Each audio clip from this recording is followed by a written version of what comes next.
The signs were ready and lay at the front door. I spent most of the last 2 days on them because I wanted them to be perfect. Now comes the hard part. Up the stairs, into the master bedroom, rip off the sheets, rip the mattress off the king-size bed, and half carry, half down the stairs, down the hallway, out the front door, and onto the front lawn just off the street.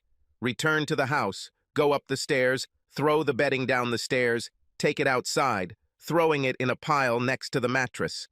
I look at the clock, 4:22. I have to hurry. I need to make it by 5. Then I disassembled and took out the bed in parts, assembled it below, and by 4:35, the bed was ready. Next is the kitchen table. It was light enough that I could walk up and carry it, turning it sideways and pointing it out the door, placing it next to the bed in the yard.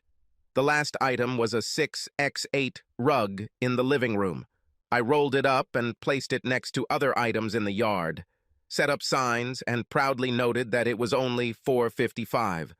There are 10 minutes left before my wife returns. I walked out into the middle of the street and turned to look at my work. It looked so beautiful that it almost brought tears to my eyes. My wife's bed and my marital bed, kitchen table and rug. 3 places that I knew for sure where my wife and her lover had sex repeatedly over the past 6 months. And the signs were placed high enough to be out of reach, and one by one I read them. Large sign in front of the furniture. These items are yours, free. They are no longer needed in this house. If you can stomach the stench of adultery and broken vows, help yourself. The sign above the bed read, "On this bed, my wife has repeatedly broken her wedding vows and destroyed our marriage by having sex with her lover twice a week for the past 6 months. This afternoon was their last date." There was a sign above the kitchen table that said, "My wife and her lover often entertained themselves at this table, usually just a few hours before she served me dinner." Above the mat, there hung a sign with the inscription. For each sign, I included a 17x24 photograph of the adulterous couple, illustrating their actions on the corresponding piece of furniture. The 5th sign, slightly mounted behind the table, read, "My wife's lover is her boss, Greg Allen of Mitchell, Price and Allen Realty. He is married and has 3 children. I don't think his wife knows about all this, but she will soon." 4:57. Just in time, she'll be home any minute. I turned around and looked around and found that a group of neighbors had already gathered to see what I was doing. Several cars stopped and several people were talking on their cell phones, either calling their friends to come watch or calling the police to have me arrested for promoting public indecency. I casually waved to the crowd and entered the house, closing the door behind me. At exactly 5:05 p.m., I saw my wife's car turn the corner at the end of the block and immediately slow down when she saw all the people gathered outside our house, looking at something on our lawn and talking and laughing among themselves. She slowly drove up to the house we'd shared for the last 10 years and stood in front of it, looking at the furniture and signs in our front yard, paying particular attention, I'm sure, to the large photographs of her and her boss, Greg Allen. Even through her car window and the window of my house, and with all the talking of 40 or 50 people standing around and gawking, I heard her scream, "No, oh God, no!" Finally, her gaze moved from the signs to the front window of the house where she saw me. We stared at each other. She looked heartbroken, her face ashen white. I saw tears running down her cheeks as she seemed to be asking me why. I had the same question for her. I watched her for a few seconds, then turned away and pulled the curtains behind me. I think I should explain how my wife, Sherry, and I ended up in this tragic place. My name is Jack Meyer. I met Sherry in college my freshman year. A mutual friend of ours suggested we meet, and when we met for the first time, I was smitten. Sherry wasn't a beautiful woman in the classic sense, but she was damn cute and sexy. 5'2", tall with beautiful blue eyes and shoulder-length blonde hair. Her body was petite but perfectly proportioned. Her ample breasts and thin waist captivated me, and although she did not know it at the time, I had made up my mind, and the thought of not winning her never crossed my mind. Sherry and I started dating, and within a few weeks we became a couple.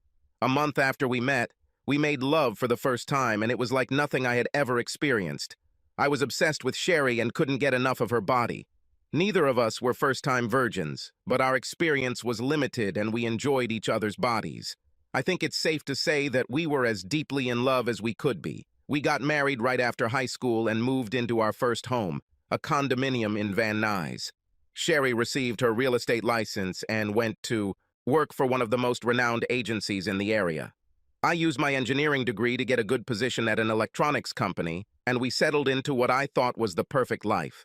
Over the next 13 years, we lived an amazing life together. First in our apartment, and then, as our incomes grew, we bought our dream home and expanded our family.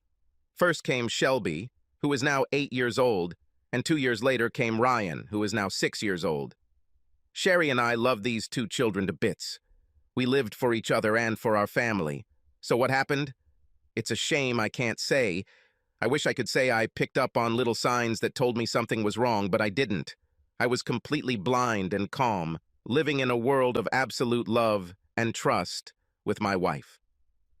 It took a happy accident to bring me up to speed. An accident caused by our daughter Shelby getting sick at school. It was Thursday, and just before noon, the school nurse called me and told me that Shelby was sick with something like the flu. At the time, I was in the middle of a staff meeting and asked the school nurse to please call my wife. The nurse told me she tried to call Sherry at her office, where she was told my wife would be out most of the rest of the day. She called our home, but no one answered, so she left a message on her cell phone, only to be directed to her voicemail. So she called me because it was important that my daughter be picked up as soon as possible. I apologized to my staff and drove as quickly as possible to Shelby's school, where I picked her up and headed home.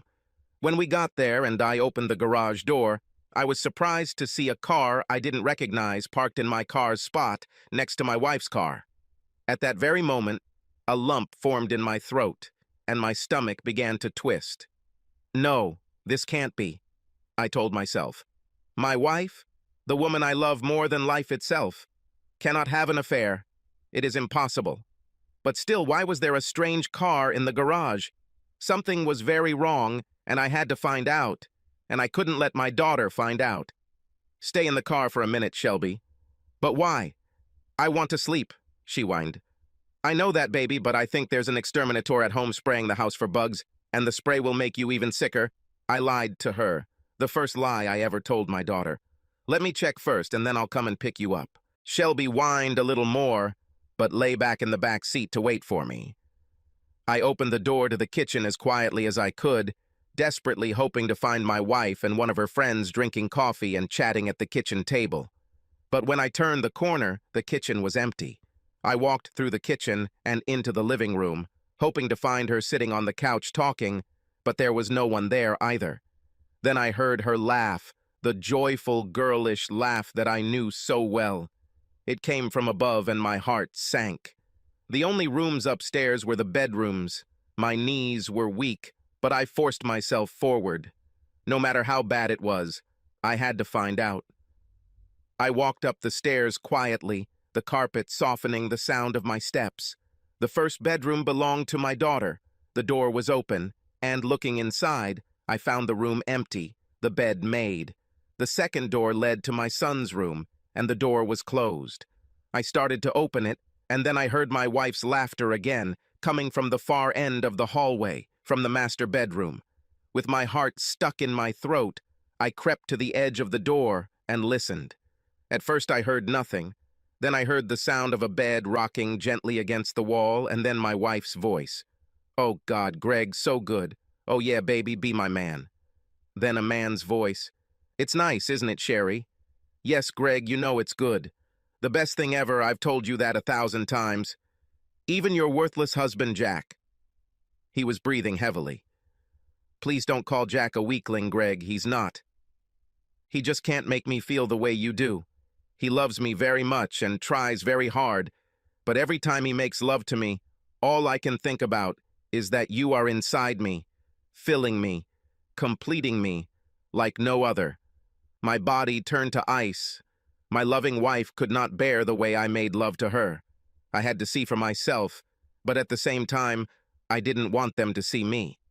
I realized that my marriage was over, but I still needed visual proof of her affair. With my heart completely broken, I slowly opened the door just an inch, just so I could look inside, and what I saw killed every ounce of love I had ever felt for my loving wife. I recognized the man next to her as her boss, Greg Allen. My first instinct was to rush at him and beat the crap out of him, but I realized that I would end up in jail. After all, he did not rape my wife. She gave herself to him willingly and enthusiastically. Somehow I made it to the car, lowered the garage door, and started the engine, pulling out of the driveway. "Dad, where are we going?" "I feel bad. I want to go to bed." "I know, Shelby, but I was right. What happens in the house will make you even sicker than it already is. I've only been inside for a few minutes and I'm not feeling well. Not to tell her the truth, but not to lie either. I'll take you to Grandma's for a few hours until the stench goes away." It was a 15-minute drive to my mom's house, and as I drove, my mind went completely crazy. My marriage is over, without any hope of salvation. There is no way I will stay with the woman I saw a few minutes ago when she and her lover were doing it in my bed. My bed! What a bitch! I slammed my fist on the steering wheel, and tears rolled down my cheeks. "Dad, what happened?" "It's okay, Shelby, I'm fine. I'm fine. Don't worry, I'm fine." I left Shelby with my grandmother, telling her I would pick her up in a couple of hours.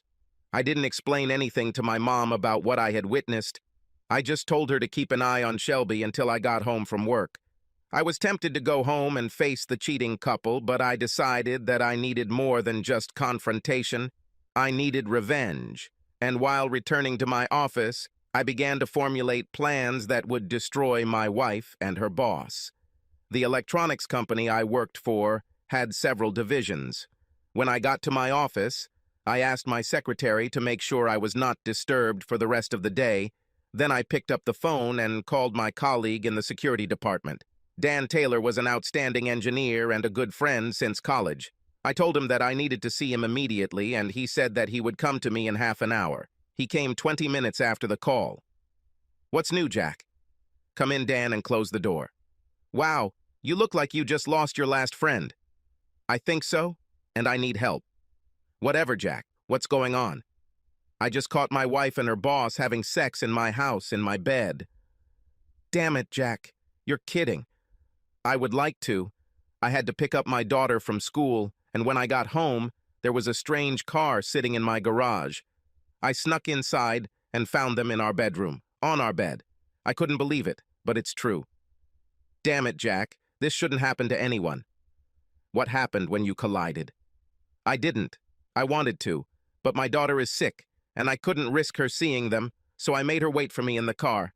After I saw them together, I quietly left and took Shelby to my mom." "What are you gonna do?" "I'm not entirely sure, but I know I need proof.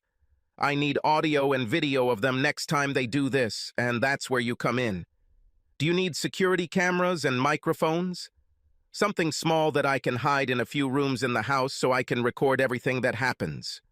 "I think I can help you with this, Jack, but how do you know what the next time will be? Maybe it was a one-time thing when things got out of control." "No chance, Dan. They talked about doing this regularly for the past 6 months. I don't know if they always come to my house, but I bet they do. Hotels leave a paper trail that neither of them can afford, and his wife is home during the day, so it's just my house when I'm at work and the kids are at school." We talked for a few more minutes and then got down to business. Dan said he had access to a new beta line of wireless miniature cameras and microphones that would work with my laptop or home computer. He also had a small voice recorder that I could put under Sherry's car seat to record any conversations she might have while driving. This would only record her side of the conversation, but it was better than nothing. I thanked him and told him I would pick everything up at his office the next day. Coming home that night was the hardest thing I've ever done. I had no idea if I could face my wife and act like nothing had happened. I decided that the best thing I could do was make Sherry think I was feeling bad, which I actually was. I picked up Shelby from my mom, and when I got home, Sherry was in the kitchen cooking dinner. When she saw that Shelby was with me, she went crazy. "Where have you been?"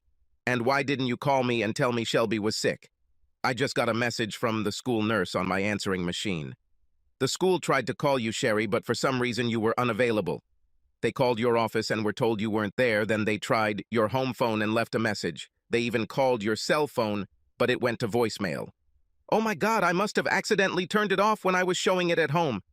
I didn't have a minute to myself all day. Yes, I'm sure of it, I thought. Too busy to worry about my daughter.